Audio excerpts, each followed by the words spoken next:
Hello' ভিভাৰ্ছ সকলোকে স্বাগতম জনাইছোঁ মোৰ প্ৰিয় অসম চেনেলত। বন্ধুসকল, আজিৰ দিনটোৰ কেইটামান গুৰুত্বপূৰ্ণ খবৰ আপোনালোকক জনাম, গতিকে ভিডিঅ'টো একেবাৰে শেষলৈ চাই থাকিব। ইয়াৰ আগতে আপুনি যদি মোৰ চেনেলটো এতিয়াও ছাবস্ক্ৰাইব কৰা নাই তেন্তে এনেকুৱা ভিডিঅ'বোৰৰ আপডেট সবাতোকৈ আগত পাবলৈ মোৰ চেনেলটো ছাবস্ক্ৰাইব কৰি কাষত থকা বেল আইকনটো প্ৰেছ কৰি দিব। আজিৰ প্ৰথম খবৰটো হ'ল অসমত পুনৰ লকডাউন বৃদ্ধি হ'ব নেকি, কি ইংগিত দিলে মুখ্যমন্ত্ৰী সোণোৱালে। কৰোনা ভাইৰাছৰ প্ৰসংগত দেওবাৰে গুৰুত্বপূৰ্ণ মন্তব্য কৰে মুখ্যমন্ত্ৰী সৰ্বানন্দ সোণোৱালে। মুখ্যমন্ত্ৰীগৰাকীয়ে প্ৰতিগৰাকী লোককে স্বাস্থ্য বিভাগে বান্ধি দিয়া নিয়মসমূহ মানি চলিবলৈ আহ্বান জনায়। তেওঁ কয়, ৰাজ্যত কৰোনা ভাইৰাছত আক্ৰান্ত লোকৰ সংখ্যা বৃদ্ধি পাইছে, এই সংখ্যা আৰু বৃদ্ধি পোৱাৰ সম্ভাৱনা আছে। লগতে তেখেতে কয়, এই সময়ত প্ৰতিগৰাকী লোকেই নিৰোগী হৈ থাকিবলৈ নিজেই সজাগ হ'ব লাগিব। লকডাউনৰ নীতি মানি নচলিলে চৰকাৰে কঠোৰ পদক্ষেপ ল'বলৈ বাধ্য হ'ব।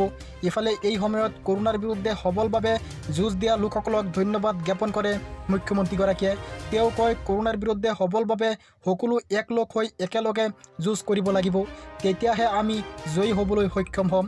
ইফালে বানপানীৰ বিৰুদ্ধে যুঁজাৰ বাবেও জিলা উপায়ুক্তসকলক সুকীয়া গোট গঠন কৰিবলৈ নিৰ্দেশ দিয়া হৈছে। তেওঁ কয়, আমাৰ সন্মুখত হিমালয় সদৃশ প্ৰত্যাহ্বান আছে, আমি এইবোৰৰ বিৰুদ্ধে জয়ী হ'ব লাগিব। বিজেপি চৰকাৰে 4 বছৰ সম্পূৰ্ণ কৰিলে। বৰাক, ব্ৰহ্মপুত্ৰ, পাহাৰ, ভৈয়ামৰ সকলো লোককে এই সময়ত চৰকাৰক সহযোগিতা কৰাৰ বাবে ধন্যবাদ জ্ঞাপন কৰে। অসমত পুনৰ লকডাউন বৃদ্ধি হ'ব নেকি বুলি প্ৰশ্ন সোধাত মুখ্যমন্ত্ৰীগৰাকীয়ে কয়, সকলো লোকৰে পৰামৰ্শ লৈ এই ক্ষেত্ৰত চিন্তা কৰিব। এই সময়ত সকলো ৰাজ্যই ইখনে সিখনক সহায় কৰিছে। আজিৰ দ্বিতীয় খবৰটো হ'ল ছ'চিয়েল মিডিয়াত ভাইৰাল এগৰাকী কইনা, কিন্তু কিহৰ বাবে বিশেষ আকৰ্ষণৰ কেন্দ্ৰবিন্দু হৈ পৰিছে কইনাজনী, আহক জানি লওঁ। চৌদিশে কৰোনা মহামাৰীৰ মাজতে ছ'চিয়েল মিডিয়াত ভাইৰেল হৈছে এগৰাকী কইনা। কইনাজনীয়ে বিয়াত পিন্ধা দেখা গৈছে এখন বিশেষ মাস্ক। পাট কাপোৰেৰে আকৰ্ষণীয়ভাৱে ডিজাইন কৰা হৈছে এই মাস্কটো। এই আকৰ্ষণীয় মাস্ক পৰিধান কৰাৰ ফলতে ছ'চিয়েল মিডিয়াত ভাইৰেল হৈ পৰিছে এই কইনাজনী। সকলোৰে দৃষ্টি কাঢ়িছে কইনাই পিন্ধা মাস্কখনে। ফেশ্বন ডিজাইনাৰ নন্দিনী বৰকাকতীয়ে এই মাস্ক ডিজাইন কৰা বুলি জানিব পৰা গৈছে। উল্লেখযোগ্য যে কৰোনা মহামাৰীৰ বাবে বৰ্তমানো দেশত চলি আছে লকডাউন। এই মহামাৰীৰ পৰা পৰিত্ৰাণ পোৱাৰ বাবে চৰকাৰে বান্ধি দিছে বহু নীতি নিৰ্দেশনা। প্ৰতিজন লোকে মাস্ক পৰিধান কৰাটো বাধ্যতামূলক। বিভিন্ন স্থানত মাস্ক পৰিধান নকৰিলে বিহা হৈছে জৰিমনা। তৃতীয় খবৰটো হ'ল অসমকে ধৰি উত্তৰ পূৰ্বাঞ্চলত পৰৱৰ্তী কেইদিনমান ধৰি ধাৰাসাৰ বৰষুণৰ সম্ভাৱনা।